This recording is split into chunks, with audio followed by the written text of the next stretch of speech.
Bueno, pues yo creo que estamos listos. Iniciamos con la sesión. Ok, Sí. bueno, es un honor para mí presentarles a mi colega y amiga. Bueno, primero que nada, bienvenidos a nuestra conferencia en línea, amigos sus y compañeros de, bueno, de años. Les presento a la doctora Marcela González León, quien es directora del Centro de Marcela Estudios. Vázquez. Marcela Vázquez, perdón. Me ve todos los días y no sabe mi nombre todavía. Directora del Centro de Estudios Latinoamericanos y profesora asociada de Antropología de la Facultad de Antropología en la Universidad de Arizona. Sus intereses de investigación y enseñanza incluyen el desarrollo base y la organización colectiva ambiental y marítima, antropología, desarrollo rural, ecología política y vulnerabilidad social al cambio climático y ambiental. La doctora Vázquez León dirige el Instituto de Liderazgo para Mujeres Indígenas y Afrodescendientes en un estudio del Departamento de Estado de Estados Unidos que trae líderes estudiantes de una variedad de países latinoamericanos a los Estados Unidos para un liderazgo un programa de 5 semanas que imparte cursos sobre medio ambiente y conflicto, métodos cualitativos, ideología latinoamericana, comida mexicana y cultura e implicaciones sociales de la guerra contra las drogas. Recientemente, en el 2017, editó un libro titulado Cooperativas, Desarrollo de Base, un cambio social. Experiencias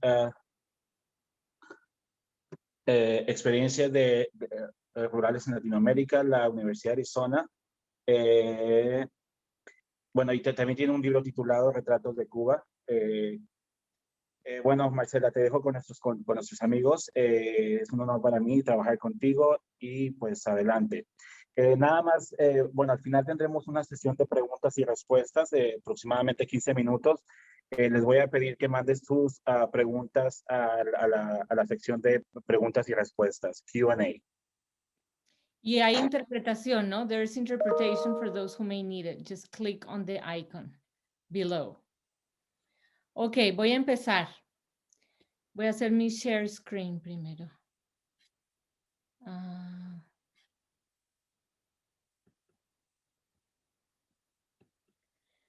¿Me pueden ver? ¿Pueden ver el...? ¿Sí? Sí. ¿Se ve bien? Ok, entonces voy a empezar. Bueno, buenas tardes a todas y a todos y bienvenidos a esta presentación sobre feminismos en las Américas. Voy a tratar de hablar despacio para que los intérpretes puedan interpretar. Bueno, como dijo Jesús, yo soy Marcela Vázquez León, la directora de SUSI, del programa de Arizona sobre liderazgo de mujeres. Y también soy directora del Centro de Estudios Latinoamericanos y profesora en antropología en la Escuela de Antropología en la Universidad de Arizona. Yo incluyo en esta ponencia, aunque ella no va a presentar, a mi estudiante Marianela Chamorro Belmar, que es estudiante ahorita de maestría y está trabajando en el tema de ecofeminismo. Ella les va a dar una charla el viernes. Pero la pongo aquí porque muchas de lo que yo hago sobre feminismo siempre es en contacto y en interacción con mis estudiantes. Marianela es chilena y espero que termine su maestría en unos meses. Bueno, ya la escucharán más adelante, el tema ahí es muy, muy interesante. Bueno, en la primera parte de esta presentación voy a hablar del feminismo como movimiento social que surge del feminismo occidental, más específicamente del feminismo en Estados Unidos y cómo este ha influenciado y difiere también de las formas en las que el feminismo se concibe en América Latina. En la segunda parte de la ponencia me enfoco en cómo las diferentes olas del feminismo se interpretan y se transforman para reflejar el contexto y la realidad latinoamericana. Bueno, y hablo el tema feminismos de las Américas, se refiere a feminismos en plural, porque hay diferentes corrientes y diferentes perspectivas. Sin embargo, en general se trata de entender cómo las mujeres hemos tenido que luchar para obtener cada uno de nuestros derechos civiles y cuotas de igualdad que dentro del patriarcado, donde los hombres tienden a tener privilegio, simplemente esos privilegios han sido negados a las mujeres por el simple hecho de ser mujeres. Esto a pesar de que constituimos la mitad de la población, ¿no? Entonces, y es claro pues que este argumento se extiende a grupos subalternos en general, todos los grupos que no se benefician realmente del patriarcado, y esto incluye también a muchos hombres. Bueno, voy a hablar entonces de los orígenes históricos y de las diferentes olas de feminismo, y así ustedes van a poder ver cómo el feminismo va cambiando, va acrecentando ideas, va sumando adeptos también y generando diferentes marcos teóricos de cómo se ve la mujer dentro de la sociedad. Bueno, empecemos entonces hablar un poquito sobre los orígenes históricos del feminismo, que son indudablemente eurocéntricos y anglocéntricos, y que por un buen tiempo imponen su visión particular del mundo a mujeres de otros grupos étnicos, o sea, mujeres que no son blancas, y culturas que no necesariamente se sienten identificadas. Entonces, las primeras trazas del movimiento feminista como tal, o de lo que se llamaría feminismo moderno, se remontan a la Revolución Francesa, a mediados del siglo XVIII, durante la época de la Ilustración. Y aparece cuando los filósofos de la Ilustración, en su mayoría hombres, si no todos hombres, comienzan a hablar de igualdad, de justicia, desde la perspectiva de derecho y de ciudadanía. Sin embargo, esta concepción de la igualdad y de la democracia excluyen a la mitad de la población. Por ejemplo, el concepto de ciudadanía era exclusivamente para los hombres, mientras que la feminidad se desarrollaba dentro de la esfera familiar y privada. La idea de democracia también dejaba fuera a la mitad de la población cuando no se le otorga el derecho al voto a la mujer. Entonces, este feminismo ilustrado dice claramente que la igualdad y la exclusión pueden ser compatibles. Sin embargo, al relegar el papel de la mujer, se empieza a desarrollar el movimiento feminista y se hace visible con una publicación importante de la época que se llama La Vindicación de los Derechos de la Mujer, publicado por Mary Wollstonecraft, una feminista inglesa, en 1792. Las primeras feministas en Inglaterra y en Estados Unidos empiezan por reclamar una educación formal para las mujeres. Y a finales del siglo XIX, los esfuerzos se concentran en la obtención del poder político, en concreto del derecho al sufragio o al voto. Entonces, el primer pronunciamiento de las mujeres sufragistas y un hito del feminismo es la Convención de Seneca Falls en Nueva York en el año 1848, donde 300 activistas y espectadores se reunieron en la primera convención por los derechos de la mujer en Estados Unidos. Y la declaración final de esta convención fue firmada por unas 100 mujeres. Y ahí pongo en la pantalla un poco, yo no lo alcanzo a ver porque aquí me está tapando esto. Bueno, un poco de lo que dice la convención, la declaración de Seneca Falls, donde habla, por ejemplo, de cómo a la mujer no se le ha dado voz y voto en muchos sentidos. Si la mujer está casada, la ha dejado civilmente muerta ante la ley. Es decir, la mujer ante la ley como mujer casada no tiene ningún derecho. La ha despojado de todo derecho de propiedad, incluso sobre el jornal que ella misma gana. Moralmente la ha convertido en un ser irresponsable, ya que puede cometer toda clase de delitos con impunidad, con tal de que sean cometidos en presencia de su marido. Entonces, básicamente lo que dice la declaración de Seneca Falls es que no se le puede seguir quitando a la mujer el derecho a a pertenecer al Estado de Derecho, ¿no? A tener voto, a tener voz y leyes a las cuales deba someterse y también leyes que la reivindiquen. Bueno. En Inglaterra, perdón, en Inglaterra aparecen las suffragettes, que es las dos fotos que están encima de la pantalla, que son activistas por los derechos civiles y lideradas por Emmeline Pankhurst. Y en Estados Unidos tenemos como feministas importantes a Elizabeth Cady Stanton y a Susan B. Anthony.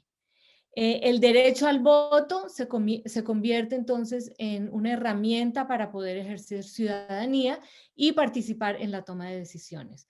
Y está, sobre todo en Estados Unidos, está ligado a acontecimientos históricos del momento, como la abolición de la esclavitud. De hecho, varias de las mujeres que lideraban el movimiento de los derechos de la mujer en Estados Unidos eran también esposas de líderes abolicionistas. Ahora, una vez conseguida la abolición de la esclavitud en Estados Unidos, que llega antes del derecho al voto para la mujer, se van a producir contactos entre feministas y mujeres negras, poniéndose en evidencia las grandes diferencias en la situación de las mujeres blancas de clase media y clase media alta, que eran realmente las únicas feministas hasta el momento, con la situación de mujeres negras y más adelante con las mujeres de clase obrera. También se hace evidente la incompatibilidad del modelo femenino de la mujer negra y la mujer obrera con el de las pioneras del feminismo. Y ahí ustedes pueden ver en la foto de las pioneras del feminismo en Estados Unidos, que tienden a ser mujeres blancas de clase media y media alta. Bueno, eso es lo que está sucediendo esto es lo que en Estados Unidos y en Latinoamérica también se llama la primera ola del feminismo. Un pensamiento entonces que radica en la burguesía intelectual de la época y no en las clases populares. Sin embargo, esta primera ola, que va a tener también una influencia en la burguesía y las clases privilegiadas en Latinoamérica, deja logros importantes. El sufragismo produce resultados que hay que enfatizar. En menos de un siglo, por ejemplo, tras la declaración de Seneca Falls, el derecho al voto para las mujeres se ha hecho una realidad en la mayoría de las democracias del mundo.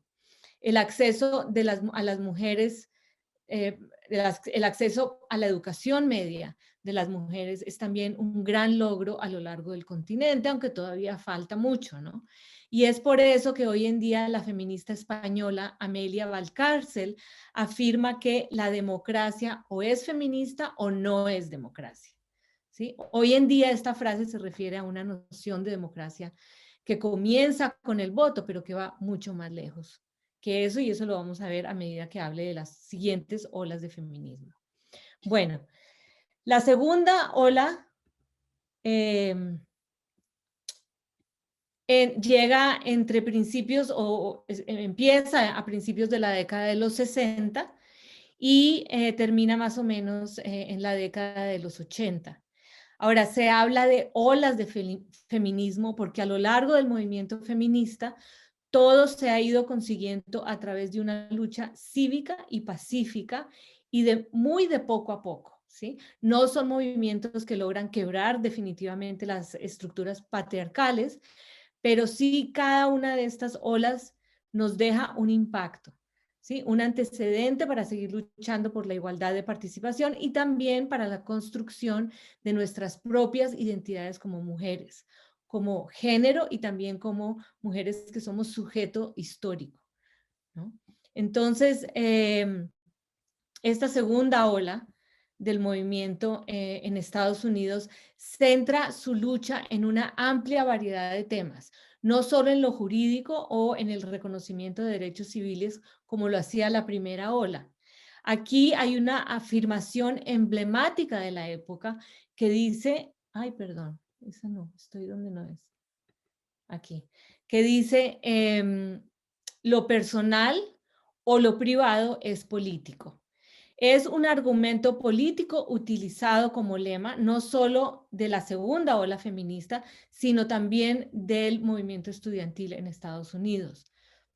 Estamos hablando de los 60s, de los 70s, ¿no? Esta fase busca enfatizar las conexiones entre la ay, se me va. Ok, perdón. Entre la experiencia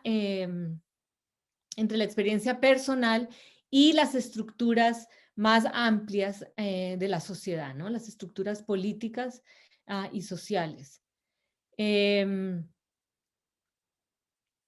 Esta frase nos habla de las diversas problemáticas que enfrentan las mujeres en sus vidas, al interior de la familia y en relación a la sexualidad, a la vida afectiva, a la vida laboral.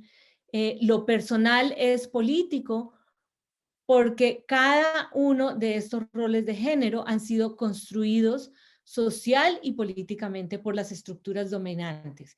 Y a medida que estas han sido construidas, también pueden ser deconstruidas. En el contexto de la época en Estados Unidos, este fue un desafío a los valores de la familia nuclear. Y cuando hablamos de familia nuclear, se refiere a mamá, papá, hijos, donde las familias de clase media se van a vivir a los suburbios, se alejan de la familia extensiva, el hombre trabaja por fuera del hogar y mantiene el hogar y también el poder dentro del hogar, mientras que la mujer queda relegada dentro de su casa y hacer el trabajo con sus hijos. Este feminismo incorporó al debate temas como sexualidad, familia, trabajo, derechos reproductivos, desigualdades de facto y desigualdades legales, ¿no? Y lo que se argumenta, como lo dice Betty Friedman en un libro que ella escribió, La mística femenina, que tuvo mucha influencia, ahí pueden leer una cita: cada esposa suburbana lucha sola mientras hacía camas, compraba, ¿qué? Combinaba la ropa de cama, cambiaba, perdón, comía sándwiches de mantequilla de maní con sus hijos, se revolcaba con galletas y brownies de Boy Scout, se acostaba junto a su esposo por la noche. Tenía miedo de hacer la pregunta en silencio. ¿Es esto todo? Perdón, esta traducción está como mal y no me había dado cuenta, pero bueno, ustedes entienden lo que quiero decir. Bueno, entonces la segunda ola implica la apertura de los asuntos privados a la discusión y al análisis político y público, y exige una explicación de la naturaleza sistemática de la presión de las mujeres. Como lo resume Heidi Hartman, que es una economista feminista que fue fundadora y presidenta del Instituto para la Investigación de las Políticas sobre la Mujer. Ella dice: el descontento de las mujeres no es el lamento neurótico de los inadaptados, sino una respuesta a una estructura social en la que las mujeres son sistemáticamente dominadas, explotadas y oprimidas. Entonces, el feminismo de esta segunda ola también llama la atención sobre los problemas de la violencia doméstica y la violencia conyugal. Así se crean centros de acogida y refugios para mujeres maltratadas en Estados Unidos, se introducen cambios a las leyes de custodia y divorcio, se crean librerías de mujeres, uniones de crédito, restaurantes, como espacio de encuentro clave y motores económicos del movimiento. Ahora, la Segunda Guerra Mundial es un factor importante que impacta esta segunda ola, ya que la mujer durante la Segunda Guerra se ve incorporada al mundo laboral, ocupando puestos de trabajo que dejaban los hombres que se iban a la guerra. Esto, desde el punto de vista del Estado, se propone casi como un deber patriótico. Estamos hablando del 40-45, ¿no? Como lo demuestra el anuncio que está ahí de la compañía Westinghouse Electric, de la mujer We Can Do It, que después se convirtió en un símbolo de la lucha feminista. Entonces, al finalizar la guerra, muchas mujeres perdieron sus puestos de trabajo, pero la conquista laboral y la renuncia a las tareas del hogar se convertiría ya en un objetivo primordial para el feminismo de segunda ola. Bueno, y también en este feminismo de segunda ola se empieza a hablar del tema del feminismo interclasista e interracial. Y se empieza a hablar de interseccionalidad, es decir, la exclusión que enfrentamos las mujeres no solo se relaciona con el género es un nivel de exclusión, pero muchas mujeres enfrentan otros niveles de exclusión en la sociedad. Por ejemplo, la exclusión étnica o la exclusión racial. ¿Sí? La exclusión por clase social. Las mujeres discapacitadas, en fin. En este contexto de interseccionalidad nos damos cuenta que las mujeres enfrentamos diferentes desafíos en diferentes contextos y tenemos diferentes estrategias para abordarlos. Este tema de interseccionalidad más adelante, en la tercera ola, se vuelve todavía más importante. Bueno. Ok, ahora dentro del de este intento por construir teoría feminista, aparecen también diferencias importantes teóricas. Y se habla del feminismo, de diferentes tipos de feminismo. Por ejemplo, el feminismo liberal, que considera que las sociedades contemporáneas, que en las sociedades contemporáneas es posible hacer cambios que nos lleven a la igualdad y a ocupar los mismos espacios de poder que ocupan los hombres y que esa es la finalidad de los movimientos feministas. Tal como los hombres, dice el feminismo liberal, las mujeres tenemos la misma capacidad intelectual, la misma capacidad social para, por ejemplo, liderar un país o liderar un ejército o una empresa. Aunque el feminismo liberal no plantea cambios estructurales radicales, sí considera que es necesario realizar muchos cambios para que la igualdad sea una realidad entre los hombres y las mujeres. Bueno, también está el feminismo radical. El feminismo radical es un movimiento separatista. Es un movimiento que considera que los movimientos feministas solo pertenecen a las mujeres y que solo las mujeres somos capaces de entender las problemáticas que tenemos.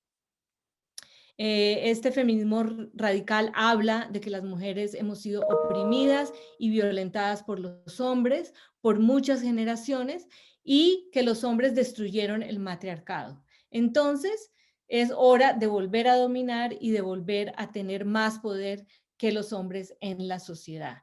Yo creo que este feminismo radical tuvo un auge muy grande en los años 60 y 70, pero yo creo que ahora, en este momento, tenemos un feminismo que es mucho más, o que integra mucho más a los hombres en la sociedad. Bueno, el tercer tipo de feminismo que se genera durante la segunda ola es el feminismo marxista. Ya son las 4:30. El feminismo marxista hace un cuestionamiento mucho más profundo de las estructuras de la sociedad y hace una comparación entre el patriarcado y el capitalismo, los dos sistemas como sistemas de explotación y de opresión. Este análisis marxista dice que la mujer es la proletaria de los proletarios, de la más empobrecida dentro de la clase asalariada. La mujer es la más empobrecida dentro de la clase obrera, dentro del sector campesino, y es aún más explotada porque gran parte del trabajo que hace la mujer y que realiza la mujer es no remunerado. Tengo un pequeño video, pero creo que no voy a poder mostrárselos porque no hay mucho tiempo. Si hay tiempo, se los muestro al final. O si no, lo ponemos en el chat para que ustedes lo vean más adelante. Es una mujer ecuatoriana que habla de la falta de ay, no pude, la falta de pago al trabajo de la mujer. Remuneración. Sí.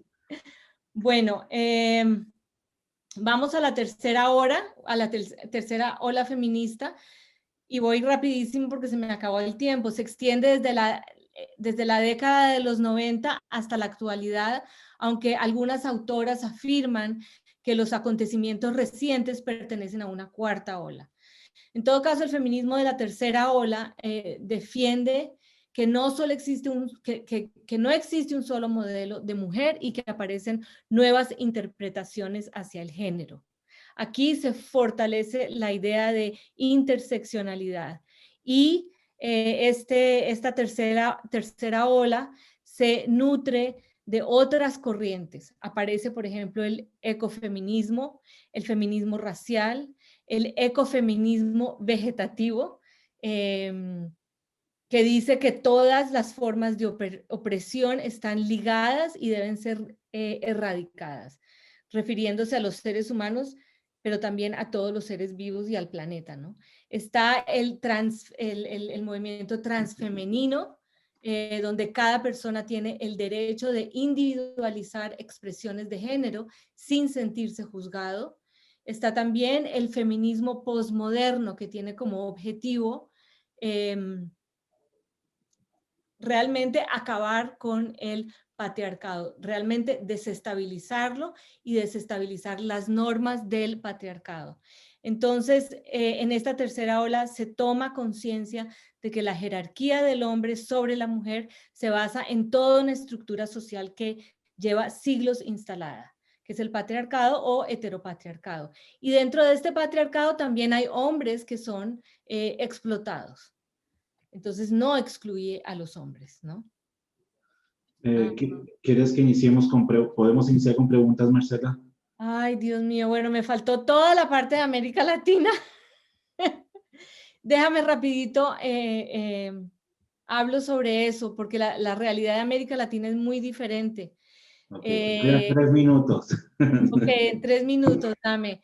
La realidad latinoamericana de la segunda ola, por ejemplo, se produce en contextos políticos y sociales muy diversos y muy complejos. Por ejemplo, está el impacto de la Revolución Cubana, la utopía socialista y la izquierda.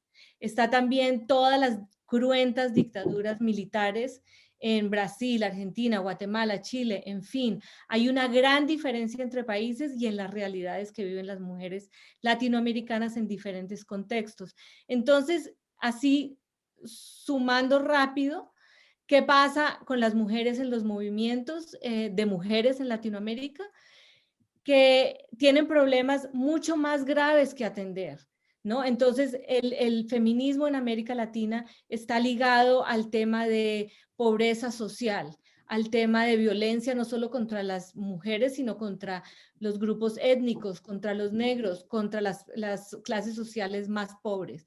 Entonces, ahí el tema de interseccionalidad es muchísimo más importante que en Estados Unidos desde el principio, ¿no? Al mismo tiempo, desde el principio, la izquierda latinoamericana ha tendido a excluir o a por debajear el movimiento femenino. Y ese movimiento femenino siempre fue y ha estado muy ligado a la izquierda. Entonces, la izquierda, por mucho tiempo, y yo creo que todavía, ha sido muy cerrado, ha cerrado sus estructuras cuando se habla del espacio que necesita la mujer y cuando se trata de cuestionar las propias prácticas patriarcales y excluyentes de la izquierda. Y ese es un trabajo que la izquierda ahorita tiene que hacer muy fuertemente.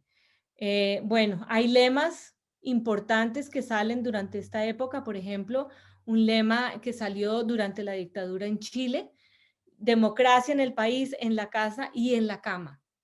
Sí, las feministas de la época están buscando democracia, pero también están buscando un reconocimiento de sus problemas dentro de la casa como problemas que son parte de una estructura más amplia.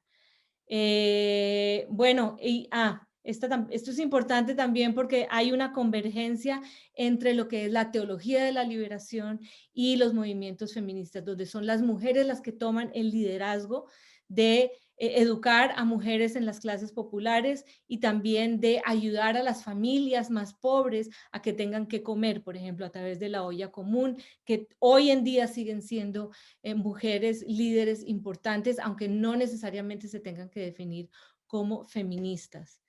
Bueno, ya, la cuarta ola que ustedes conocen mejor que yo, como jóvenes, y ya, aquí paro. Bueno, es un tema súper interesante y bueno, aquí en Arizona lo hemos tocado en los últimos 2 años, pero bueno, tenemos yo creo como 10 minutos, un poquito menos de 10 minutos para preguntas y respuestas. Después estaremos pasando, ¿si me están escuchando? Yo sí te escucho. Yo no Ok, sé. perdón. Después estaremos pasando la presentación y pueden contactar a la doctora Marcela ya sea por WhatsApp o de alguna manera su correo electrónico, pues está en el programa. Bueno, la primera pregunta que tenemos para ti, Marcela, es de Valentina Nanetti. Dice, las mujeres de color y de países de África, Latinoamérica compartieron características del feminismo marxista. Es una pregunta y lo dice, asociar su posición en el mundo en base a la economía es más una concepción blanca, primermundista, por así decirlo. ¿Cuál es su opinión? Bueno, Valentina, esa es una buena pregunta porque es una pregunta que yo creo que el feminismo latinoamericano se sigue cuestionando, ¿no? Las mujeres, y yo creo que el feminismo norteamericano también, porque aunque no hable del feminismo de la cuarta ola, hoy en día el feminismo norteamericano también está hablando, incluyendo a las poblaciones de color, ¿no? A las poblaciones latinas y afroamericanas. Yo creo que sí se comparte ese feminismo marxista. Yo creo que el feminismo latinoamericano ha sido un feminismo que surge dentro del marxismo, a pesar de que el marxismo pues no viene de Latinoamérica, ¿no? Sino es también eurocéntrico. La cuestión de la economía, yo creo que tiene dos versiones diferentes. Cuando hablamos de la economía dentro y el impacto que tiene dentro del movimiento feminista en Estados Unidos, se está hablando de la participación de la mujer en la parte laboral, ¿sí? En la toma de decisiones en empresas, por ejemplo. Cuando hablamos de la economía en Latinoamérica, es algo mucho más profundo y mucho más complejo, porque las mujeres en Latinoamérica, ¿qué mujeres se han dado el lujo de no poder trabajar o de no trabajar? Solamente las mujeres de la clase alta. Pero el feminismo latinoamericano viene muy de la base y viene muy de las clases populares donde la mujer siempre ha tenido que trabajar. Entonces, la parte de la economía para las mujeres indígenas, las mujeres afro-latinoamericanas y las mujeres de clases populares en Latinoamérica es totalmente esencial, poder traer la comida a la casa, poder alimentar. Las ollas comunes, por ejemplo, los comedores comunes han sido parte de cómo la mujer toma el liderazgo dentro de las comunidades para hacer lo que el Estado no hace, ¿sí? Entonces, en ese sentido, difiere bastante de la percepción de la mujer en Estados Unidos. En Estados Unidos la lucha ha sido mucho más de que la mujer esté en puestos económicos donde pueda tomar decisiones. Yo creo que en Latinoamérica también, ¿no? Pero en Latinoamérica hay toda una parte de las clases populares y los grupos étnicos que va más allá de eso. Espero que haya contestado la pregunta cuando no hay interacción. Bueno, sigamos a la segunda. Bueno, realmente no es una pregunta, Marcela, pero esta es de Úrsula Dragón y me dice, bueno, es pregunta, pero invito a todas mis compañeras de SUSY de distintas generaciones a sumarse al Patriarcado News y incluye una conexión, un link, entonces lo dice, buscamos noticias en los medios en Chile y el mundo para corregir titulares y dignificar el rol de la mujer en la sociedad. Creemos que el lenguaje construye realidades y la comunicación debe incorporar perspectivas de género. Bueno. Sí, gracias, Úrsula. Yo creo que Chile ha hecho una labor impresionante, las mujeres chilenas, no solamente ahora, pero desde la época de la dictadura, las mujeres chilenas siempre salieron a la calle a cuestionar el patriarcado, a cuestionar la violencia contra las mujeres y bueno, y la explotación también económica de las mujeres, ¿no? Hoy en día las mujeres chilenas siguen saliendo a la calle y eso a mí me parece fantástico. Lo mismo en Argentina, en México, en toda América Latina yo creo que ha habido un cambio muy grande y gracias, mucho de eso es gracias a los medios sociales, ¿no? A la posibilidad de comunicarnos a un nivel global. Vamos a tener una charla más adelante sobre el tema del aborto en Argentina. Los invito y las invito a todos a que vayan a esa charla, porque, bueno, vamos a entender un poco más cómo Argentina logró en este momento de la historia llegar a aprobar el aborto dentro de la ley. Bueno, Uruguay y Cuba son los otros países en Latinoamérica donde se ha logrado eso, pero eso es una demanda muy fuerte dentro de los grupos feministas en América Latina y no solamente feministas, de las mujeres que también no necesariamente se consideren feministas, ¿no?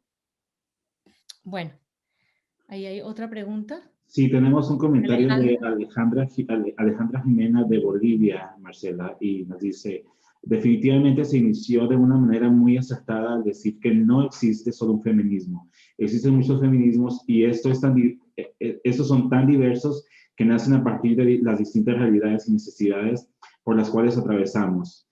En una corriente de lucha y pensamiento, igual que una propuesta política que nos propone repensar el mundo libre de opresiones y desiguales, y hablando del feminismo latinoamericano, recomiendo que puedan leer sobre Domitila Chungara, creo que es boliviana.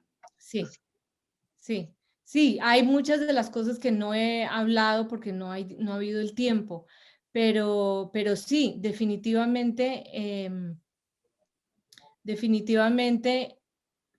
hay muchos feminismos y muchas formas de ver el feminismo, ¿no? Es también importante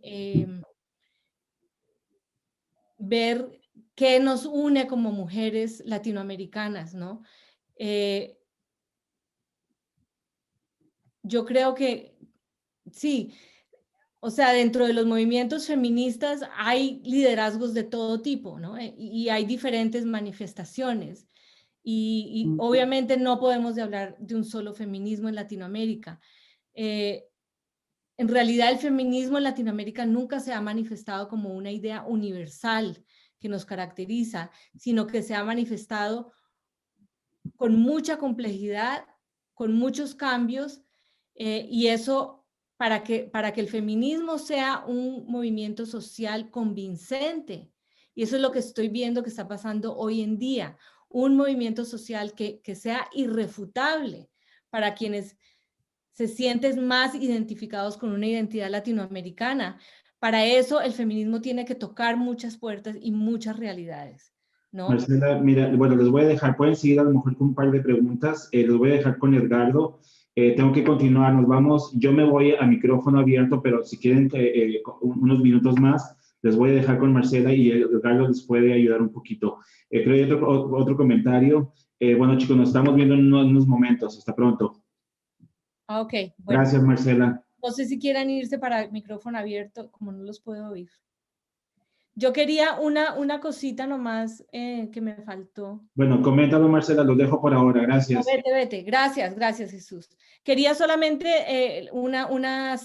decir una cita que yo creo que une un poco el feminismo latinoamericano con con el feminismo en Estados Unidos de hoy en día, ¿no? Y es una cita de Angela Davis. de su libro Mujeres, Raza y Clase. Ella es una feminista y escritora negra, y ella dice, porque es relacionado con lo que con el comentario, no hay un feminismo sino muchos. El feminismo eficaz tiene que luchar contra la homofobia, la explotación de clase, raza y género, el capitalismo y el imperialismo. Entonces yo creo que en ese sentido el feminismo en América Latina se originó desde ese punto de vista, mucho más que el feminismo en Estados Unidos. Bueno, no sé si habrá alguna otra pregunta o alguna otra. Aquí parece que hay más. Ana, hola, Ana. Voy a leer lo que ella dice. Muchas gracias, doctora Marcela, por su exposición y por compartir. Efectivamente, el feminismo o feminismos en América Latina responde a otro contexto, a otras realidades, a otras historias, a otras genealogías. Sin embargo, creo que muchas veces él o los feminismos es sumamente complicado abordarse. Muchas veces quienes forman parte del movimiento feminista son de una posición social alta, hegemónica. Muchas veces las mujeres feministas tienen en sus casas trabajando a mujeres indígenas con malos tratos y discriminación. Totalmente de acuerdo.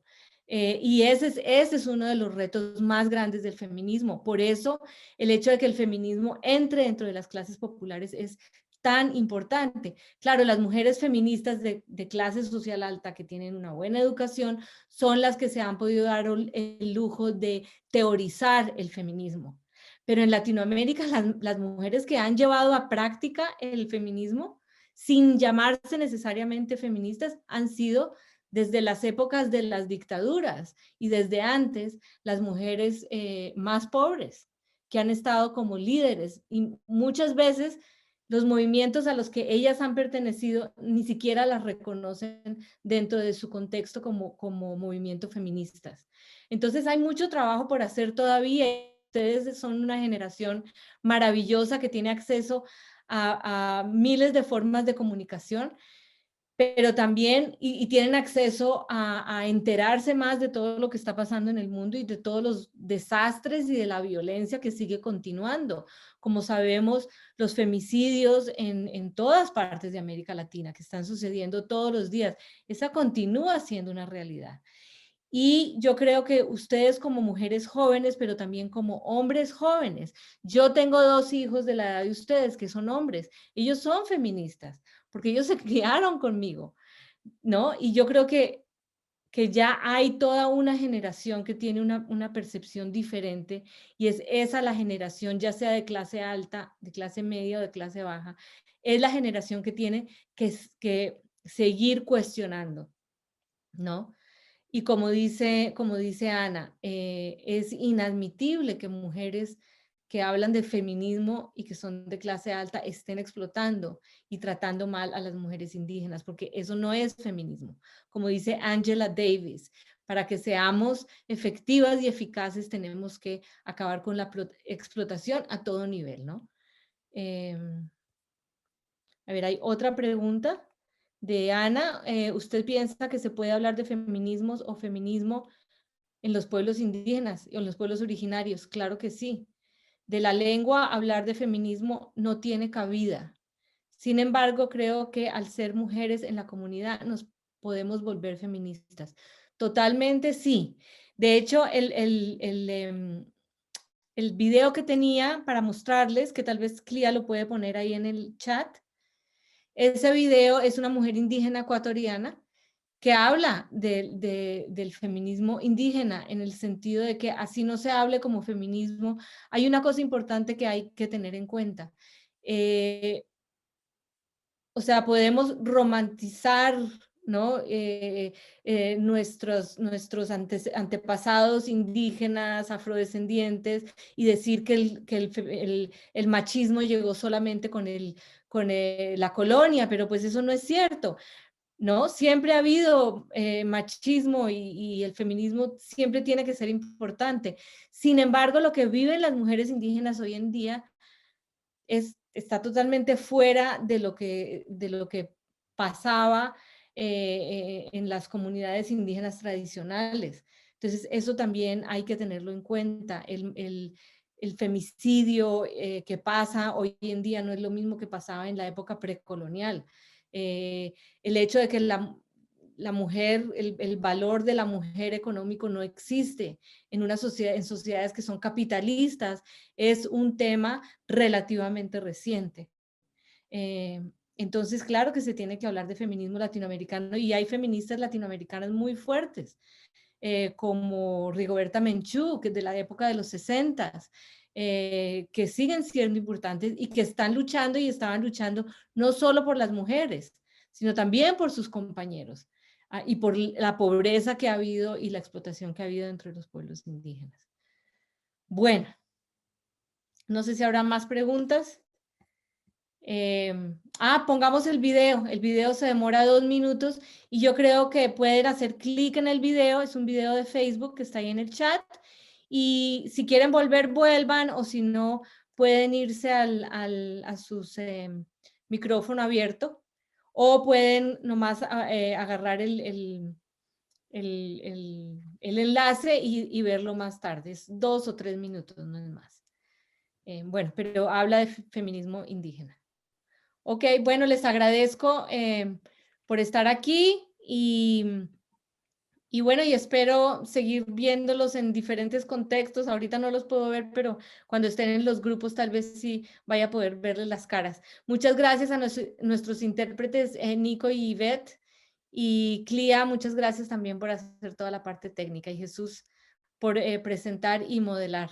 Bueno, adiós y voy a cortar entonces, ¿sí?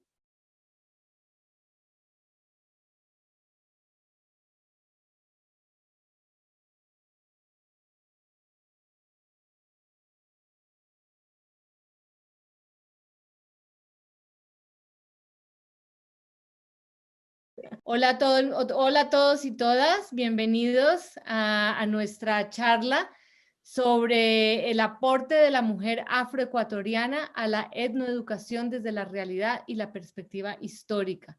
Tenemos con nosotros a Daniela Villalba, ella fue parte de SUSI, del programa de mujeres, de liderazgo de mujeres, entonces tuve el gran placer de conocerla.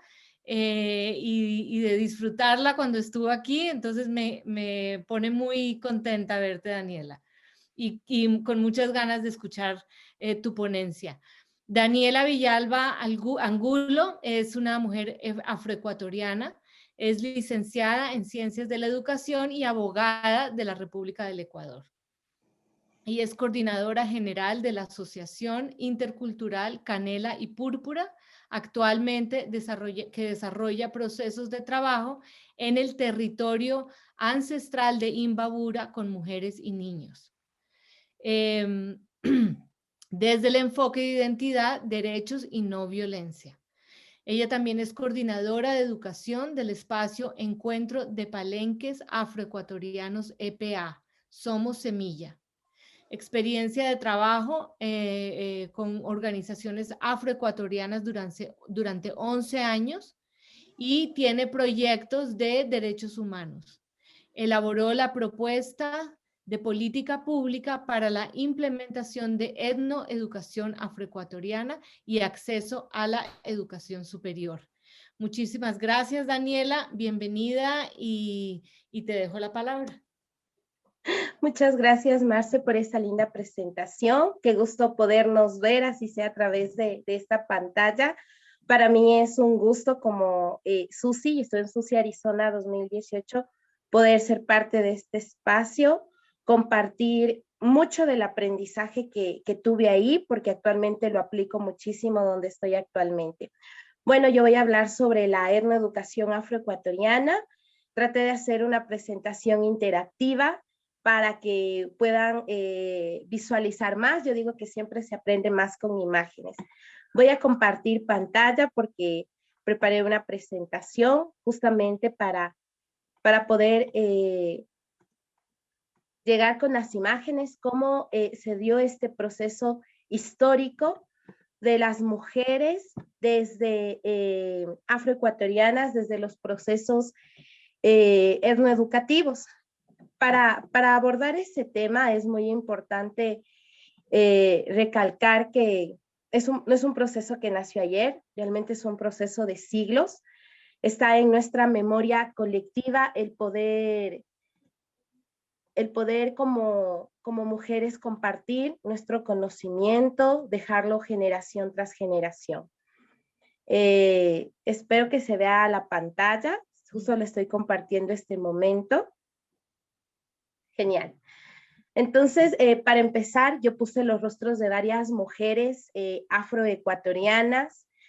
Tenemos a grandes ponentes como Barbarita Lara, María Luisa, Amada, Pilar, todas mujeres tan valiosas que desde su identidad, desde ser madres, han fortalecido el proceso de la afrodescendencia aquí en el Ecuador.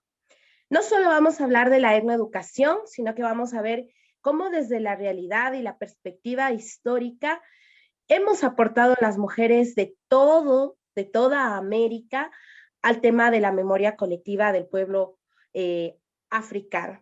Antes de empezar, yo quiero abrir el espacio porque siempre tenemos unos lentes donde aprendemos una historia que es única, una historia que nos han hecho creer que es la única y la correcta, que no es cambiable. Yo quiero invitarles con este espacio en el que nosotros vamos a hablar, a que nos pongamos hoy los lentes del género, de la identidad y de la etnoeducación. Porque vamos a hablar de mujeres con identidad y también de la etnoeducación como un proceso muy importante. Bueno, vamos a empezar un poco desde el tema académico, porque es importante hablar que las personas afrodescendientes vivieron una diáspora, pero generalmente siempre vemos en los textos, en YouTube, pueden encontrar siempre un enfoque que habla de la diáspora africana de las Américas de manera general, y siempre está el hombre afrodescendiente a la cabeza. Y muchas veces invisibiliza el aporte de las mujeres afrodescendientes.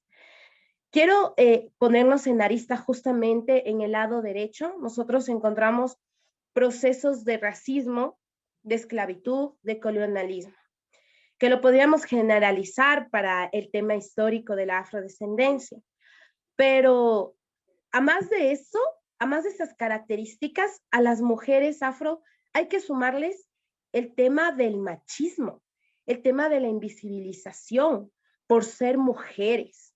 Entonces, de por sí hay una carga racial, hay una carga de género, hay una carga identitaria, y a eso se le suma una carga donde constantemente te discriminan por tu género, por tu etnia, y no estás incluida en los textos de historia.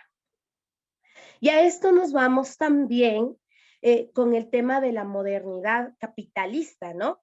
Porque aproximadamente por el siglo XV, cuando se empieza a dar el desarrollo de la colonia, observamos que ya había un paso a este sistema capitalista. Entonces el sistema capitalista, más de ser mujer, ha creado estándares donde te dan privilegios y también donde te quitan esos privilegios, ¿sí? Aquí puse una pequeña rueda justamente de la interseccionalidad, porque es importante que veamos cuáles son los estándares que te ubican arriba y abajo. Entonces, muchos privilegios los tiene la persona que tiene una piel clara, que tiene una clase media alta, que es joven, que tiene un título, que es un hombre, que pertenece a una clase económicamente estable. Pero frente a eso encontramos un tema de mayor dominación, en donde si eres mujer, perteneces a una minoría étnica, no tienes un origen europeo, no has tenido acceso a educación. Muchas veces en el discurso que yo siempre manejo, porque me encuentro con muchas personas, y no solo blancas, mestizas, indígenas, mucha gente afro dice, es que la gente negra es pobre porque quiere, o es negra porque es pobre porque no quiere estudiar. Entonces, cuando empezamos haciendo este análisis de fondo, quiero abrir este tema de la interseccionalidad. Como les decía, cambiémonos por un ratito en esta presentación los lentes porque esto va más allá de folclorizar lo afro, de hablar de la esclavitud, de folclorizar el cuerpo de la mujer. Va más allá, que es un sistema. Es un sistema donde te encuentras con racismo, con esclavitud, con machismo y con una invisibilización. Frente a ello, quiero mencionarles que yo preparé este espacio justamente con 4 temas. Primero, los antecedentes y las perspectivas a nivel regional. Quería vincular a todas las mujeres que fueron parte también de este proceso de SUSI. Tuve la oportunidad de conocer valiosas mujeres de Perú, de Bolivia, de Paraguay. Entonces, esos espacios me dieron cuenta que siempre hay algo en común que nos une. Posteriormente vamos a hablar un poco ya aterrizado a la realidad del país donde yo estoy, que es Ecuador, la historia, los procesos y todo con este enfoque de género. Tercero, vamos a ver el tema de la etnoeducación, porque es importante para nosotras como mujeres afro. Y cuarto, quiero hablar un poco de los aportes, los caminos, los recorridos y comentarles qué hago yo para fortalecer la propuesta, como decimos acá, desde mi trinchera, desde mi espacio. Todo esto lo he hecho desde un enfoque de interseccionalidad, de género, porque hay que visibilizar el aporte de las mujeres negras, afrodescendientes, con un enfoque de edad. Muchas veces hablamos de las mujeres, pero las niñas afro también se enfrentan a una realidad compleja. Y las infancias y los medios de comunicación y la educación excluyente también afecta a estas niñas, que son estas futuras adolescentes, jóvenes y mujeres que van a seguir moviendo nuestra cultura. La ubicación territorial, los procesos políticos y también, bueno, como les mencionaron, yo también soy abogada, no quería dejar de lado el tema de la normativa, que es muy importante. Un poco entre los antecedentes y perspectivas de las mujeres afrodescendientes, es importante mencionar que venimos de una diáspora africana y de una trata transatlántica. Esta trata transatlántica se relaciona totalmente a procesos de colonización europea que iniciaron a finales del siglo XV. Más de 22 millones de personas fueron esclavizadas entre el siglo XVI y XIX. Aquí puse esta tabla que está de color verde porque los afrodescendientes estamos en todo el mundo, pero si se fijan, en las Américas estamos en mayor cantidad. Somos el 12,8% de la población, pero en cantidades somos 173.414.559 personas de descendencia africana. Desde las perspectivas de la afrodescendencia, nosotros nos enfrentamos no solo a un tema de esclavitud, de esclavización, porque fue en contra de la voluntad nuestra y de nuestros ancestros. Nos encontramos frente a un colonialismo, un racismo, un capitalismo naciente y una violencia a gran escala en todos los espacios. Si actualmente vemos una violencia estructural, en aquel entonces donde el cuerpo y la mujer era visto como un objeto, esta violencia tenía una mayor escala. Frente a ello, creo que es importante cuestionarnos, ¿sí? ¿Cuántas mujeres formaron parte de esta diáspora afrodescendiente? No tenemos esos datos. ¿Quién nos va a tener cuando ya vemos que eran tratados como piezas, venían en condiciones inhumanas? ¿Cómo se ha invisibilizado este conocimiento y las tradiciones de nuestras ancestras? Más adelante vamos a hablar un poquito sobre el tema del sincretismo religioso. Y también, si es que es importante que los feminismos negros deban partir desde los procesos y experiencias negras de resistencia. Muchas veces vamos a encontrar lideresas y líderes afrodescendientes que no necesariamente tienen esta empatía a nuestro proceso histórico, a nuestra realidad.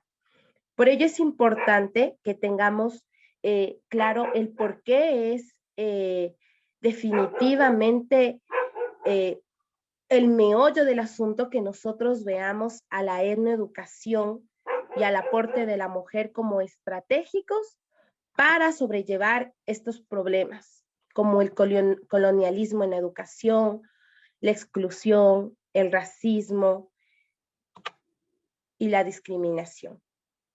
Tengo aquí una imagen. Yo tengo una descendencia de Imbabura, que es actualmente donde yo vivo, y tradicionalmente hay el baile que es de la bomba del chota. Y tenemos una frase que dice: cada abuelo y cada abuela fue, y aún lo son, la biblioteca que los estados olvidaron destruir. Empezaron a contar cosas grandiosas con palabras fáciles. Es decir, en la memoria colectiva de nuestras ancestras, ellas le dieron el significado. Tengamos en cuenta que vinieron millones de personas de distintos lugares de África que tenían una gran diversidad cultural, una gran diversidad lingüística, prácticas culturales, tenían una espiritualidad conformada, y llegar a encontrarse en un territorio en común generó que desde ellos generen estrategias de mantener esta memoria colectiva, ese aprendizaje. Tanto así, por ejemplo, que en las costas del Pacífico de Colombia y Ecuador, tradicionalmente se tiene la marimba. La marimba tiene una descendencia africana. Y cuando alguien te pregunta, la marimba fue creada en Ecuador por X grupo, tú puedes ver cómo las ancestras y ancestros de descendencia africana en su memoria mantuvieron ese instrumento y después lo recrearon con los materiales que encontraron. De igual manera, las poesías, como son las décimas, los arrullos, que te lo dicen las y los abuelos. Entonces, eso es importante. También empezaron a explicar dichos que destilaban de una filosofía negada en las cátedras universitarias. Las universidades hasta en la actualidad en el Ecuador no visibilizan los estudios afrodescendientes ni afroecuatorianos. Es un proceso que se está llevando a cabo. Por eso es importante que se puedan materializar estos saberes en líneas paralelas a ciencias oficiales. Y se comprendió que la religiosidad casa adentro era enredo de espiritualidades. Juan García Salazar fue un representante del pueblo afroecuatoriano. Trabajó un tema bien importante que se llama Pa'l otro lado de la raya. Y decía que entre Ecuador y Colombia hay mucha relación entre la afrodescendencia y que nosotros deberíamos trabajar todo colectivamente. Aquí pueden observar en la imagen, es una mujer afroecuatoriana con una vestimenta tradicional y con la botella en la cabeza que está bailando el baile tradicional que es la bomba del Valle del Chota. La bomba está aquí justo reflejada en este señor que está tocando de camisa azul. Con sus manos es un instrumento con la piel de los animales, tienen una hembra y un macho para emitir el sonido. Si se fijan en el contexto histórico, la realidad, la pobreza en la que se vivía, demuestra también cómo la mujer sobrellevó esos procesos, ¿no? Más allá de ver a la mujer la danza y tocar el instrumento, podemos fijarnos en el escenario en el que éste está. Con ello, quiero hacer un viaje por la historia y quiero responder estas preguntas. ¿Qué hacían las niñas y mujeres afrodescendientes esclavizadas? En Ecuador, en varias regiones de aquí de América Latina, de Norteamérica, tenían trabajo en plantaciones, se dedicaban a siembra, a mantenimiento, a recolección. Y eso era en distintos contextos. Puede ser en una hacienda que era manejada tal vez por un equipo religioso, por grupos políticos, por personas de clase alta. Hubo un fuerte trabajo en minería. También realizaban trabajo doméstico y de cuidado, pero este trabajo doméstico y de cuidado no llegaba simplemente al acto de hacer. Ello llevaba también consigo una carga afectiva, emocional, y ahí tenemos muchos cuadros de mujeres afrodescendientes como nodrizas, nanas. Y además de eso, cumplían estos roles sin tener un sueldo, un reconocimiento, y seguían cumpliendo sus roles de mujer, de madre, de abuela, de hija. Tenían una sobrecarga. ¿Y a qué estaban sujetas? Estaban sujetas a ser tratadas como objetos, tenían exceso de trabajo. Más adelante vamos a ver qué mujeres se quejaron en la colonia por este exceso de trabajo, por querer comprar su libertad. También estaban sujetas a separarse de su familia porque eran solo objetos de reproducción y de intercambio. Entonces, eran sujetas a ser vendidas por reproducción o por comercio o para este tema de los quehaceres de trabajo doméstico y de cuidado. Aquí podemos ver la violencia de todos tipos y a gran escala. Y con eso sí quiero hacer énfasis a que hubo una violencia sexual, una violencia física, una violencia que ahora nosotros podríamos reconocer en el tema de poder mandar sobre el cuerpo de la mujer, porque muchas mujeres tenían hijos contra su voluntad. Desde esta empatía de saber que viene una niña o un niño a tener o a vivir estas condiciones inhumanas, muchas mujeres tenían prácticas ancestrales para abortar, pero muchas de ellas también eran imposibilitadas de poder hacerlo. Como eran mercancías, piezas de producción, lo más recomendable era su reproducción. Y un tema tan importante que se dio fue el tema de la hipersexualización del cuerpo de la mujer. Hasta la actualidad, el cuerpo de la mujer afro, negra, es hipersexualizado. Hay muchas frases donde dicen la negrita es buena para esto, para aquello, y viene desde esta construcción colonial donde ven al cuerpo de la mujer afro como un objeto a poseer. Y eso es un problema que hasta en la actualidad nos deja grandes cifras de acoso, de femicidio. Entonces, ese es un tema que hasta en la actualidad nos preocupa. Y también estaban sujetas a luchar por su identidad. Es decir, a pesar de que ellas estaban en estas condiciones, ellas reinventaron y sostuvieron la cultura.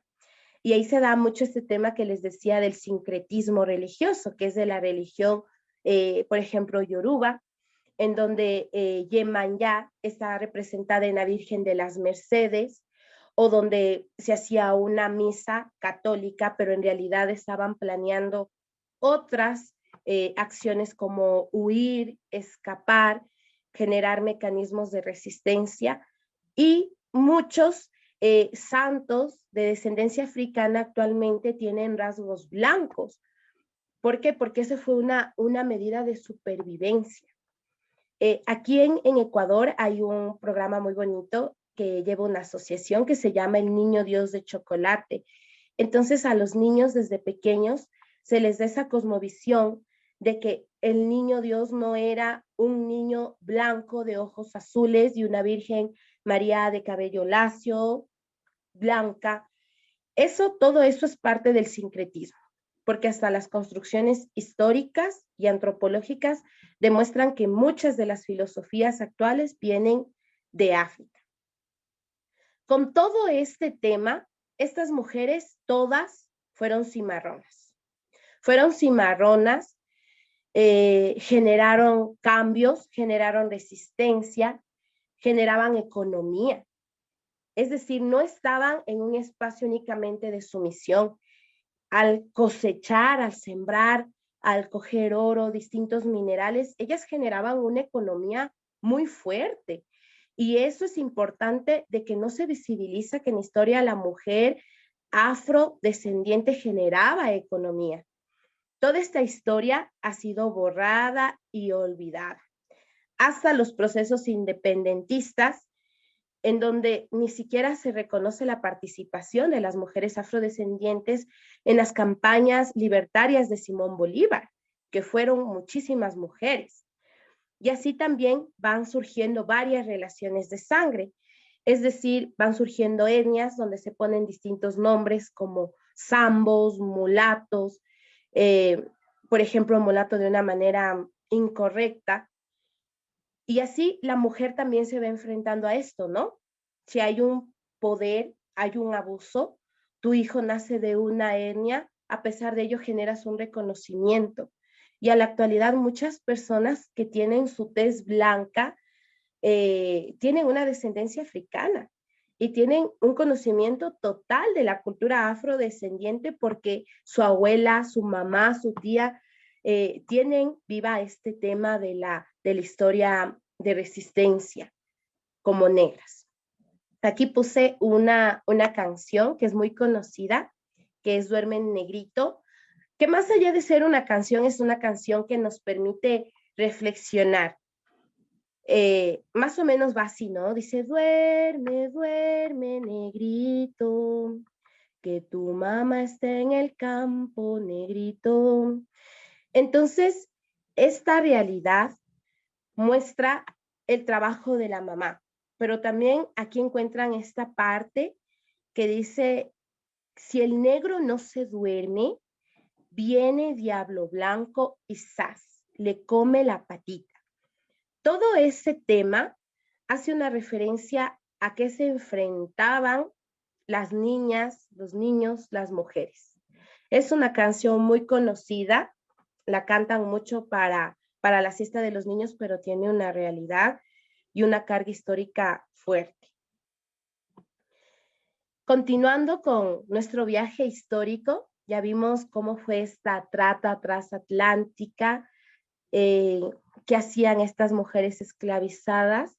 Y ahora quiero mostrarles a qué nivel, a qué escala las mujeres negras generábamos economía en ese tiempo. Aquí tenemos un aviso que dice, se vende una negra nodriza de edad de 18 a 19 años de buen servicio, sabe cocinar, lavar y planchar y no tiene vicios ni enfermedades. Es primeriza de 12 días de abundante leche y le vive la cría. El que la quiere comprar, véase con su amo. Y así tenemos varias recolecciones histórico-bibliográficas de cómo las mujeres eran tratadas como objetos. En una, pueden fijarse, dice una negrita como de 13 años, es decir, estamos hablando de, en la realidad, de una niña que también se sometía a este proceso. En este cuadro que podemos observar, muchas de las personas generalmente de tez blanca, muchos de descendencia europea, ya muchos en el territorio americano, cuando se pintaban en estos cuadros, generalmente querían que esté la persona esclavizada detrás de ellos, porque ello les daba un papel de superioridad, de poder. Y así es que también las mujeres afro formaban parte, ¿no? Formaban parte de un cuadro, pero para demostrar o brindar estatus a alguien. Si continuamos con este tema, quiero acercarnos a que no todas resistían a esto. Muchas mujeres, viéndose frente a estas realidades, empezaron a hacer rutas de escape. Con esto quiero ya acercar a la realidad ecuatoriana, con estas rutas de escape que son las trenzas, ¿no? Cuando estas mujeres empezaron sus rutas de escape, entre las trenzas, ellas ponían granos, semillas para los viajes, ¿sí? Porque dentro del lugar donde les voy a mostrar al final unas fotografías, que es el Valle de Chota. Es un lugar que en aquel entonces era un lugar de muy difícil acceso. Y así se empezaron a formar los palenques, los quilombos, que eran estos lugares de resistencia sobre esta explotación que recibían tanto mujeres como hombres. En la historia ecuatoriana, un tema muy importante fue la República de los Zambos en Esmeraldas, acerca de un barco que naufragó solo con hombres, en lo que conocemos en las playas de Esmeraldas, en Portete. Y estos hombres, cuando llegaron, fundaron su propio reino aquí en Ecuador. Hicieron alianzas con comunidades indígenas y casi 100 años tuvieron independencia, no fueron personas esclavizadas.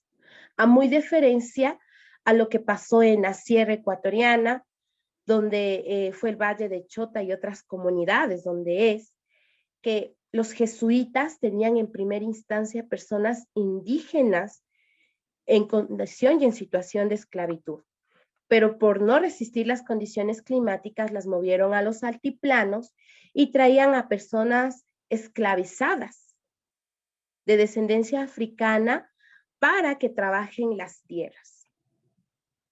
Todo esto nos lleva a construir de nuevo otro escenario. Ya no hay el escenario de opresión, el escenario de dar estatus a otra mujer, el escenario de estar como nana o nodriza, sino que ya vamos a ver que ya se crea un propio palenque, quilombo, desde esa memoria colectiva, desde 100 años de resistencia, de haber escuchado a mi abuela, a mi abuelo.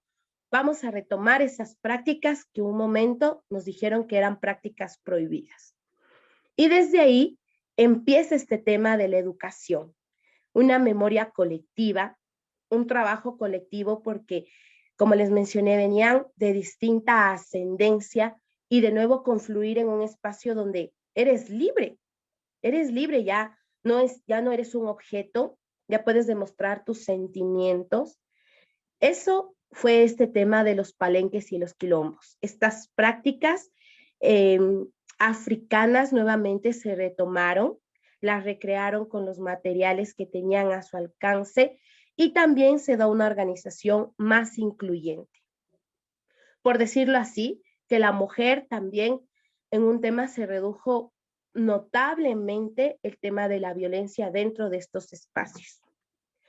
Hasta que vamos a llegar al siglo actual, donde sí se sufre un gran porcentaje de violencia desde las mujeres afrodescendientes.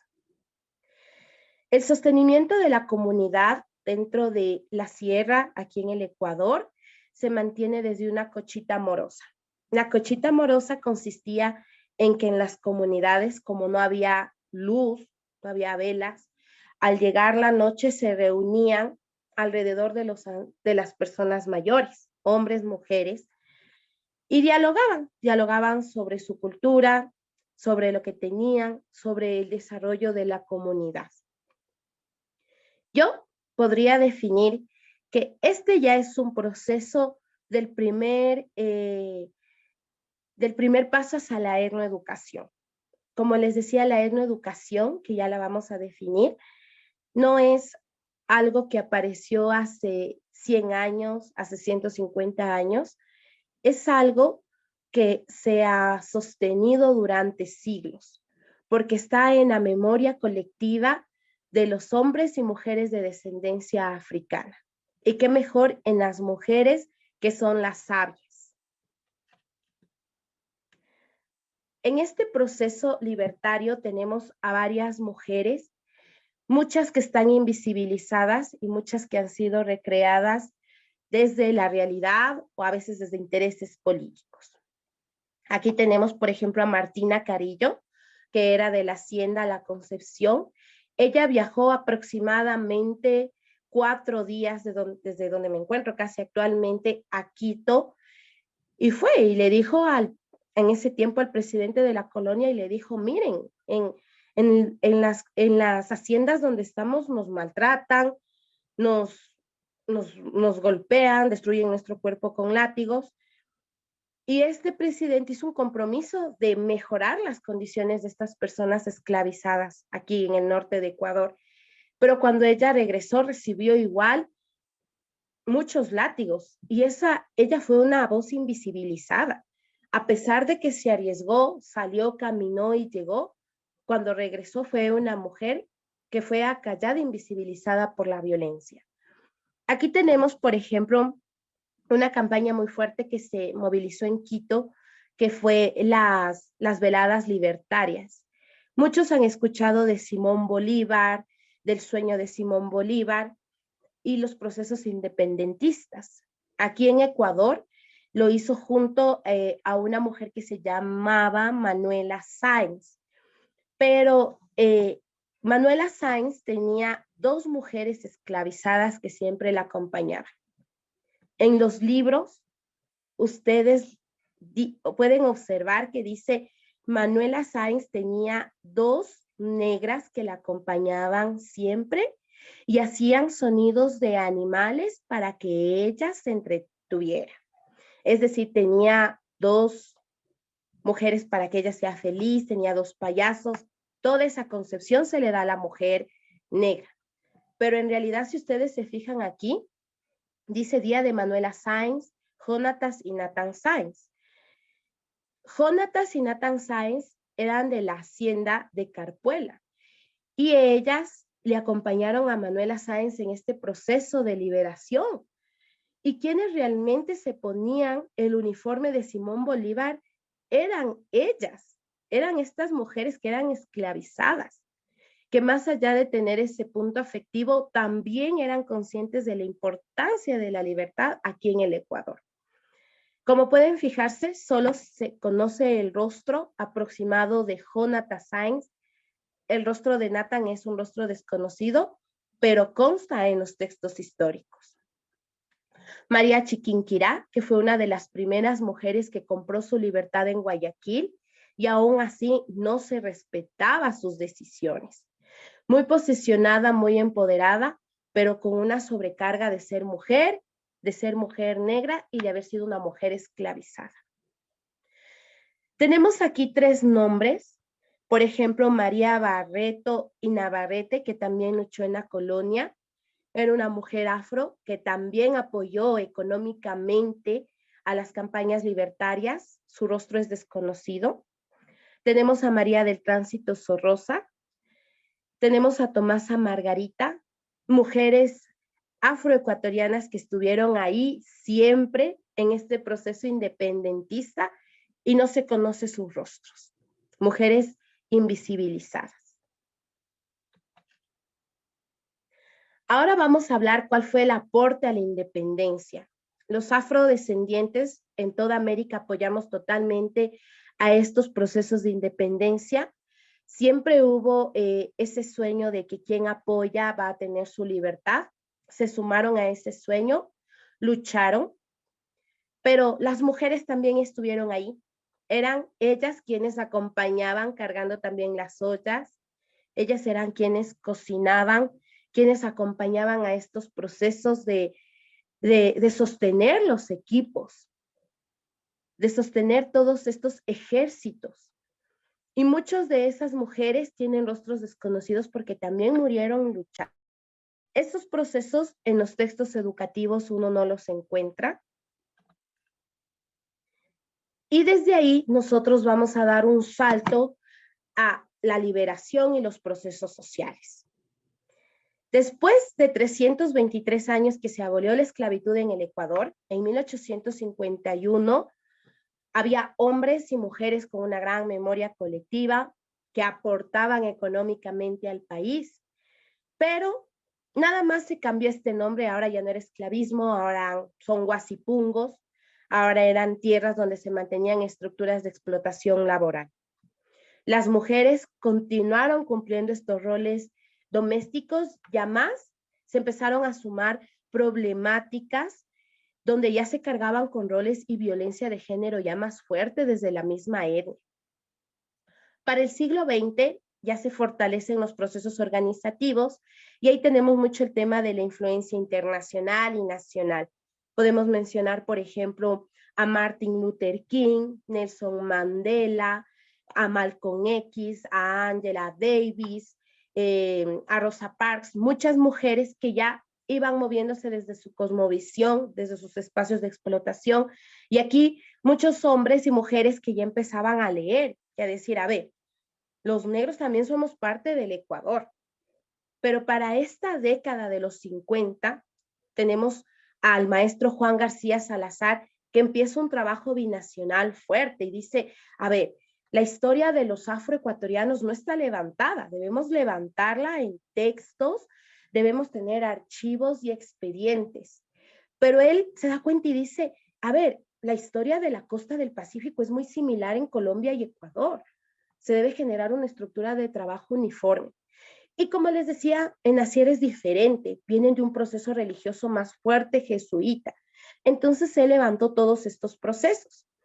Y es buenísimo porque en los recursos que estaba justamente en la guía que nos enviaron a todos como SUSI, en el recurso pueden fijarse que Juan García siempre habla del abuelo Zenón y dice el abuelo Zenón nos contaba el cuento del duende, de la entundada, de la décima, de la agüita surumba, del guarapo, pero ¿y la abuela Débora? Se menciona en un 2%. Entonces, la misma Academia Afro un tiempo empezó a excluir a la mujer negra. Eso es lo que nosotros queremos reivindicar. Este proceso binacional colombo-ecuatoriano llevaba un modelo en construcción e implementación de la sociedad civil que hasta en la actualidad es llevado a cabo por mujeres. Todas las mayorías de instituciones educativas encontramos docentes que son etnoeducadoras, son afros y están reivindicando siempre en su hogar, en su trabajo en la comunidad, el tema y resistencia de la mujer afro. Con ello, quiero acercarnos en este momento a la etnoeducación afroecuatoriana, que es un proceso para educarnos, para conocer de nosotras, de nosotros. Y esto no significa que sola es para las personas afrodescendientes, afroecuatorianas, afrocolombianas. Eso es un proceso en general de visibilizar los procesos que hemos tenido como afrodescendientes. La etnoeducación es un proceso filosófico, pedagógico, epistemológico, sociológico y político. Actualmente, como mujeres, tenemos una agenda política donde reivindicamos todo este proceso de historia y decimos, sí, a ver, aquí estamos y esto es la problemática que tenemos y esta es la solución que brindamos, porque nosotras somos actoras. Los puntos claves de la etnoeducación es que buscan visibilizar estos orígenes. Quieren hacer énfasis que la diáspora fue un proceso triste en nuestros antecedentes históricos, pero es un proceso que tiene que ser abordado para empoderarnos de nuestra historia. Es un proceso donde la memoria es colectiva y se debe mantener. Es un proceso que vela que estos territorios y comunidades ancestrales que no son netamente urbanos en la ruralidad, también se deben ejercer protocolos para mantener esta memoria colectiva. Nos acompaña mucho el tema de la medicina ancestral, tradicional y los saberes. La etnoeducación tiene estos componentes. Y quería mencionarles también que como sanadoras ancestrales tenemos en la actualidad muchas mujeres que están atendiendo en época de pandemia desde su espacio. En la ruralidad siguen las parteras, siguen las sanadoras y ellas están curando muchas el COVID-19. Lo hacen con medicina tradicional y eso sí lo puedo decir con experiencia. Dentro de mi familia, cuando mi hermana tenía COVID-19, fue sanada tradicionalmente. En el examen nunca le salió que tenía COVID-19, pero tenía todos los síntomas. Y solo con medicina ancestral, mi hermana se curó en varias sesiones. Tenemos aquí, por ejemplo, a María Eugenia Quiñones, tenemos a Ofelia Lara, que hace mucho el sincretismo desde Ochún, tenemos a las parteras, tenemos aquí a muchas mujeres que desde su conocimiento mantienen la medicina ancestral. Y es a donde uno acude a primera instancia, porque en realidad te encuentras con hospitales de atención número 1, donde te van a dar un paracetamol y ya. Pero aquí ya vemos que el manejo de esta medicina ancestral va más allá para curar. Como les decía, la etnoeducación afroecuatoriana no solo tiene el enfoque de ser para los afrodescendientes, los afroecuatorianos. La etnoeducación afroecuatoriana te permite ser, porque puede permitir que el otro conozca tu historia, vea lo positivo de ella, la respete y también la practique. Esa es la interculturalidad. También tenemos el tema de la educación, que debe ser liberadora, y esta debe estar acorde al ser, a la familia y a la comunidad. Es epistemológica porque se sostiene desde la experiencia. Estos conocimientos, estos saberes son de una memoria colectiva de siglos, de todo este tema histórico que hemos hablado, donde te dan conocimientos, tanto teóricos y prácticos. Es sociológico porque más allá de la danza, de la música, de la vestimenta, busca la justicia social desde la cultura, una conciencia liberadora, un comprender, desaprender y reaprender. Y político porque busca en total el acceso a los derechos, que seamos visibilizados, tanto como pueblo como mujeres afroecuatorianas. Aún así, se respeten nuestros derechos colectivos, individuales, y esa participación y articulación te lleve a un quehacer político más incluyente. Justamente en Ecuador ayer tuvimos un proceso electoral y nos deja un sinsabor que los afroecuatorianos no estamos presentes en las listas, es decir, todavía no hay la incidencia, no hay la participación, lo que nos demuestra que el proceso de etnoeducación se sigue construyendo, es cambiante, es dinámico y debemos seguirnos empoderando de este proceso. Daniela, ya se nos acabó el tiempo. Ya. Me gustaría Bueno, solo quería compartirles dejar un momentito para preguntas. Te agradezco mucho esa presentación tan maravillosa y tan valiosa. No sé qué tanto te falta, bastante, ¿verdad? No, bueno, realmente solo quería ya decirles, si estaba pendiente así con el tiempo, por eso empecé a hablar más rápido, que actualmente estoy trabajando, por ejemplo, por temas de pandemia con comunidades, por ejemplo, en El Chote, en El Ramal, en Ambuquí, en Carpuela, donde pueden observar cómo se puede hacer esta práctica de etnoeducación desde la comunidad para los más pequeños. Y también estamos implementando una escuela de mujeres con jóvenes para abordar desde nuestro ser, desde nuestro saber, el tema de la identidad, de los derechos. Bueno, y eso sería todo. Ahora sí quiero el espacio de preguntas. Disculpen que me alargué. Esperamos poder seguir ahí en las preguntas resolviendo las dudas que queden sobre el tema. Excelente, excelente presentación, Daniela. Bueno, estoy esperando preguntas. Chicos, chicas, mientras tanto, mientras salen preguntas, yo sí que tengo un par de comentarios. A ver, no sé por qué, si es que estoy mirando que las preguntas donde no es. Un segundo. Puede que esté donde no es. No, pongan sus preguntas en el chat, por favor. Bueno, yo tengo un par de... tu presentación me recordó mucho trabajo que yo he hecho en Colombia y en Brasil. En Colombia, en San Basilio Palenque, que es un palenque que queda al norte, no sé si lo has oído.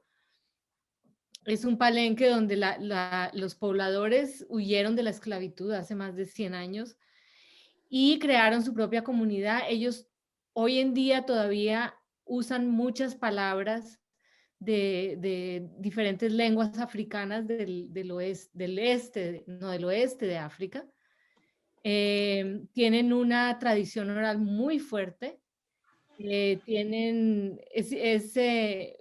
En su música, todo lo que tú decías me recordó mucho a San Basilio Palenque, cómo esa tradición oral se ha ido pasando de una generación a otra, y ellos en este momento están tratando de construir hacer un escrito donde se escriba su historia, donde a los niños se les enseñe en el colegio la historia, de dónde vienen, de por qué, de cómo son ahora, y también están interesados en hacer un museo sobre su historia. Y para eso ellos tienen artefactos que han estado guardando por generaciones, y toda la cuestión de la música es una parte bien importante. También en Brasil estuvimos trabajando con un quilombo, y fue la época en que Brasil le dio derechos territoriales a las comunidades afrodescendientes.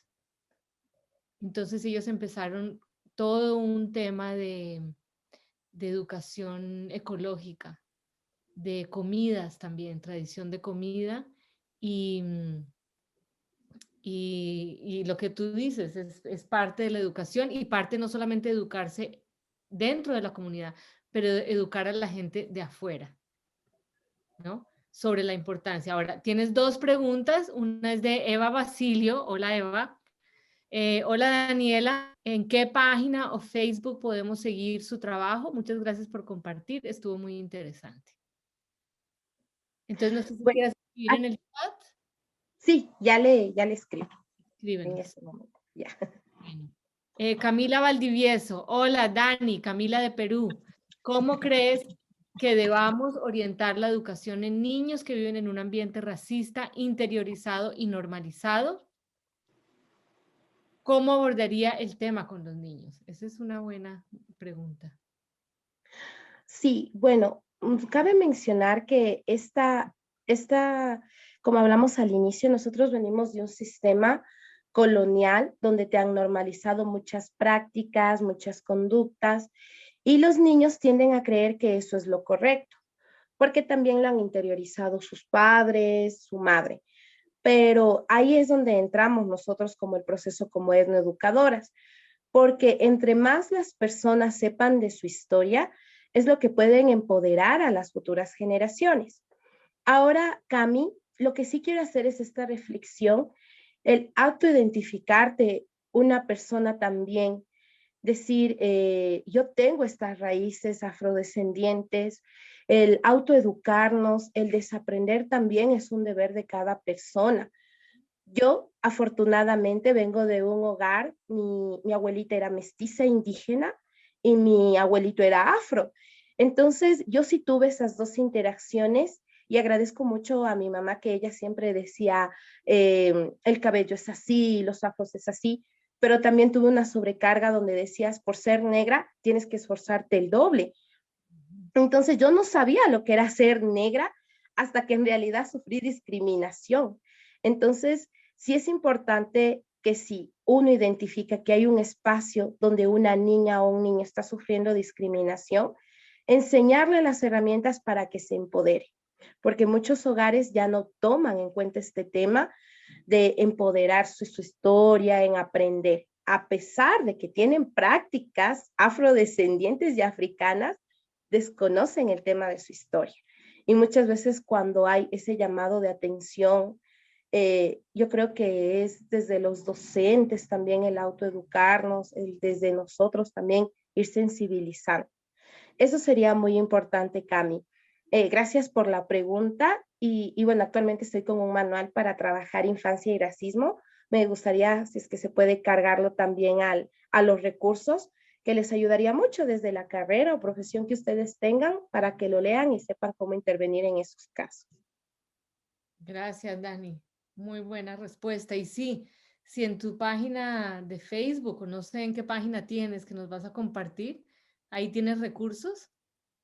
Sí, en la página de Facebook sí hay recursos. Creo que voy a escribir en el chat del Y celular. porfa, ponlo en el chat, con eso ya lo tenemos ahí. Tenemos otra pregunta de Kay Sherwood, Kay de ITD. Excelente presentación, Daniela. Me interesa la medicina de tus ancestros. Si nos puedes hablar un poquito más de ese tema. Sí, a ver, denme un segundito, solo les estoy escribiendo y ya. Bueno, realmente el tema de las ancestras es un conocimiento que viene de generación en generación. Hemos tenido varias visitas de expertas y expertos de farmacéuticas que dicen, vamos a ver con qué curan el COVID, o realmente ese no es un conocimiento para curar el COVID o es mentira. Y cuando se acercan pueden ver que es un manejo de espiritualidad. Desde que ustedes ingresan a estos espacios de sanadoras, primero no ingresan con mascarilla, es un ambiente que está ambientado totalmente con eucalipto, tienen todo este tema del saumero y la limpieza. Y lo fundamental es que estas mujeres también trabajan mucho el tema emocional, porque ellas mencionan que las personas que están mal alimentadas o con emociones o con depresión son más propensas a que estos síntomas del COVID se den más fuertes. Entonces, lo primero que ellas hacen es un acercamiento a tus emociones. ¿Cómo estás en tu casa? ¿Cómo están tus hijos? ¿Cómo te has alimentado? Y posteriormente a ello te empiezan a tratar con plantas que son naturales, pero muchas de ellas no trabajan con seres terrenales. Realmente ellas trabajan con el apoyo de los espíritus. Entonces ellas creen mucho en el tema de la espiritualidad. Y yo también, bueno, creo mucho en el tema de la espiritualidad y respeto a quienes no lo hagan, pero esa es nuestras creencias como afrodescendientes. Ok, gracias Dani. Hay unos, uy, ahora se llenó de cosas aquí. Hay un comentario de Ashley Severino Miranda. Yo no tengo ninguna pregunta, pero quisiera agradecerte, hermana, por esa presentación tan completa. Qué valioso es escucharte siempre. Aprendo muchísimo. Un abrazo. Cleisa Martins. Me encantó tu presentación. Gracias, Daniela. Yo soy negra brasileña y pensé que sería bueno si los exbecarios negros nos pudiéramos juntar, así podemos hablar un poco de nuestras realidades, porque yo siento que es difícil conectarse con otras personas negras en Iberoamérica. Tal vez sería bueno si me mandas tu correo o ella pone su correo ahí para quienes quieran contactarse con ellos. Y sí, me parece una magnífica idea hacer una de las reuniones de por la tarde que sean solamente o con los grupos de afrodescendientes. Si llegan a necesitar alguien que les traduzca o les haga interpretación, por favor me dicen. Yo no soy intérprete, pero hablo portugués y a lo mejor sí tenemos alguno de los intérpretes que sea portugués-español. Entonces, por favor, miras ahí en el correo. Sí, ya le capturé y ya le mando un mensaje. gmail.com. Ahí está puesto. Daniel, gracias. Ahí está la página de Facebook de Dani. Katie de ITD nos dice, el miércoles y el jueves durante las horas sociales se van a poder dividir de acuerdo a el tema de su escogencia. Entonces, uno de los temas, o ya sea el miércoles o el jueves, va a ser para reunir a los estudiantes afrodescendientes. Entonces, eso ya lo tenemos organizado como una posibilidad. ¿Ok? Igual comuníquense por correo electrónico. Sí. Luz León, buenas noches, Dani, gracias por tu presentación. Mi pregunta va direccionada justo a las elecciones que se suscitaron en Ecuador. ¿Cuáles son los mecanismos para que los afrodescendientes se involucren en el eje político, tomando en cuenta que hablaste de la etnoeducación? Tenemos un minuto. Sí, voy a decirlo rápido. Realmente los afrodescendientes, los afroecuatorianos, estamos en la política, hacemos política desde la danza, desde el arte, desde las expresiones que se tiene, el mismo hecho de ser cuidadoras, estás haciendo un tema político. Pero sí cabe mencionar que nuestros procesos históricos fueron diferentes. Como les decía, vinieron distintas personas con distintos aprendizajes a territorios totalmente ajenos, que no es lo mismo tener una organización indígena o una afrodescendiente. El proceso afro es un proceso que se está todavía construyendo. En mi opinión, estamos en un tema embrionario y para llegar a consolidarnos como un partido político, la etnoeducación es una estrategia para visibilizar a las mujeres y a los hombres. Ok, se nos acabó el tiempo con eso. Bravo, bravísimo, Dani. Me encantó, nos encantó a todos. Creo que todo el mundo está poniendo cosas de gracias. Felicidades, Dani. Gracias, Jesús. Gracias, Ashley. Gracias, un abrazo.